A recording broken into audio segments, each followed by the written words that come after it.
Alright guys, how are y'all doing? We're like day 6 into me having a broken hand. So I broke the hamate bone.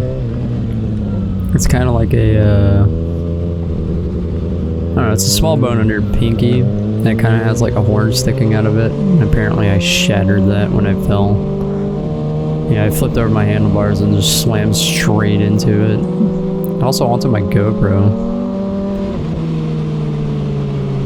So I want to give you all a quick video here. A little bit rainy.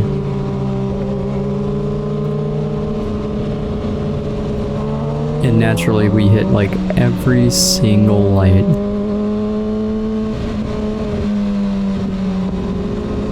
I caught my friend doing a couple of wheelies, so that was kind of cool. Anyways, so usually when you break a bone, you lose like complete mobility of your whatever you broke, right?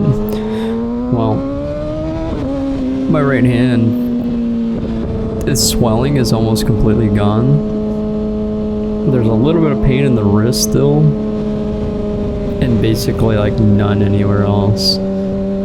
Like even the bone itself, the thing that should be like the most pain, nothing. So like my pain level is already down to a 1. The only thing that got it like worse, other than being broken, would be my toe. My right toe smashed into my steel toe when I crashed. And I don't know if it was because of how I landed or what, but that took a big chunk of the damage. And naturally it's bruised as fuck right now. I ended up not losing the nail though, surprisingly. Or it doesn't look like it's going to. Everything else is okay. I currently have my bike in the shop, and the mechanic that I was talking to said it's likely going to be totaled.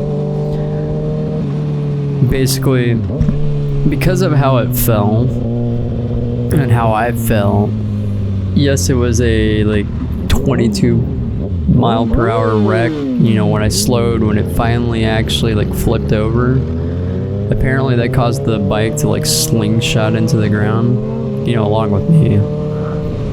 And the forks took damage, my exhaust took damage, the exhaust actually bent the swing arm. One of the bolts in the engine actually went through the fairings. The fairings had a decent amount of damage. My front brake lever was broken. Well, it was scratched and they just marked it as broken. I guess like in insurance's eyes, they want it to be brand new, otherwise it's not worth being insured. You know, if it's a brand new bike, and that bike was brand new. So, and there may be more damage than I've even seen too. And you know, if you add all these things up, we're already at like $5,000-$6,000, and that's not including work. Like how much it costs to actually repair it, and you're talking like $40-something an hour is how much it would cost, or more. So naturally, that orange ZX6R might just be done. There's really not much I can do about it. I mean, it is what it is. I'm not gonna complain, like, either way, like, regardless of if it was going to be totaled or not, I kind of had my eyes on another bike anyways, so. I'll show you a picture of it here in a second. As a matter of fact, let me set that up. Alright, here we go.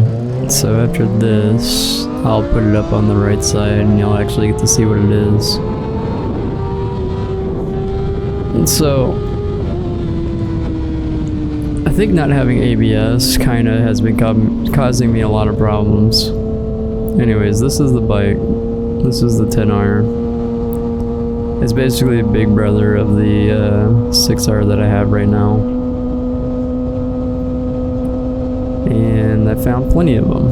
They're all over the place, and they literally cost the same amount as my bike for whatever reason, or at least what I paid out of the door. So that might be a thing. We'll see what happens. So I purchased gap insurance on this, so whatever the insurance pays, the bank will pay the remainder, and then just zeroes out my loan. And if this bike's considered total, what happens is the insurance basically takes over the bike, and then they go auction it off.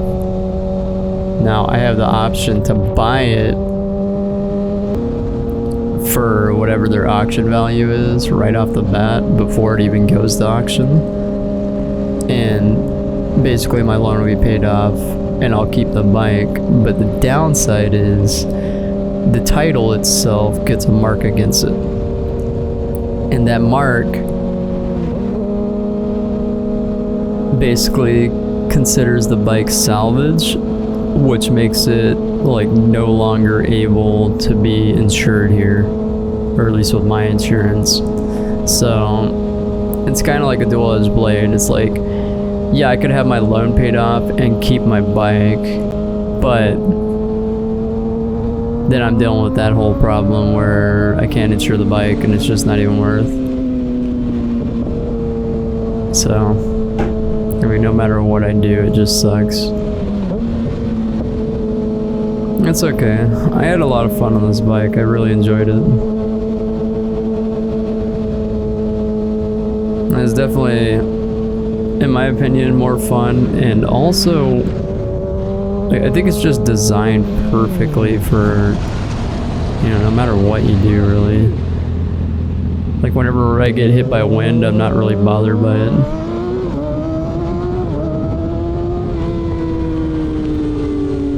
So we're looking at that right now. I found one that had a Yoshi exhaust and a fender eliminator already on it, and a couple other things.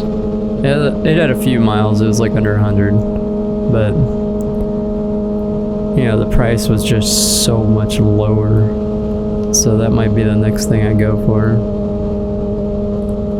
It just really depends, you know. Like, I got this bike through the bank loan, and you know, whatever they want to actually finance me for, and it's dependent on like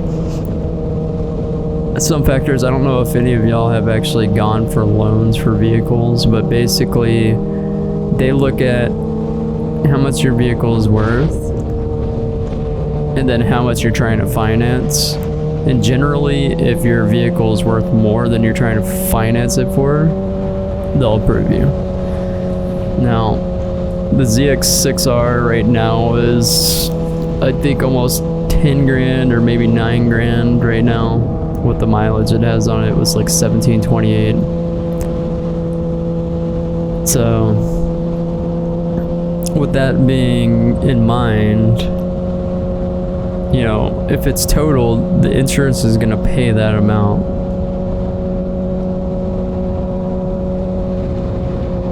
And my deductible will be taken out of that. I don't have to pay a deductible.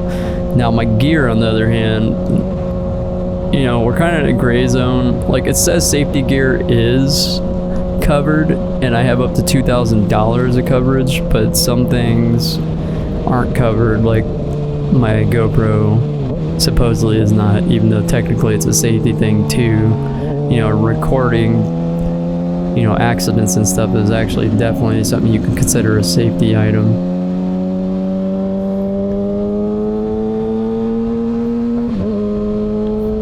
So we'll see what happens. For now, I have my eyes on a bike, and who knows where we'll end up, you know, soon enough. The only thing I really don't like about that 10R is the dash. The dash is pretty fucking ugly. Some people like that weird analog look, but I'm not a big fan. I found something that looked cooler, and that's probably what I'm gonna use.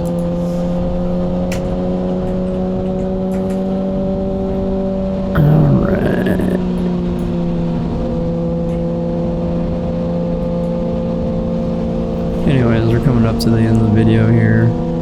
So, I still have plenty of videos to upload. I'm gonna still try to do one, like, you know, one every couple of days. I'm recovering pretty well.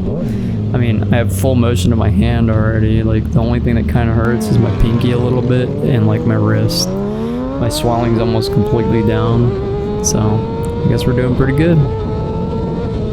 Anyways, guys, I'll see y'all in the next one. Take care.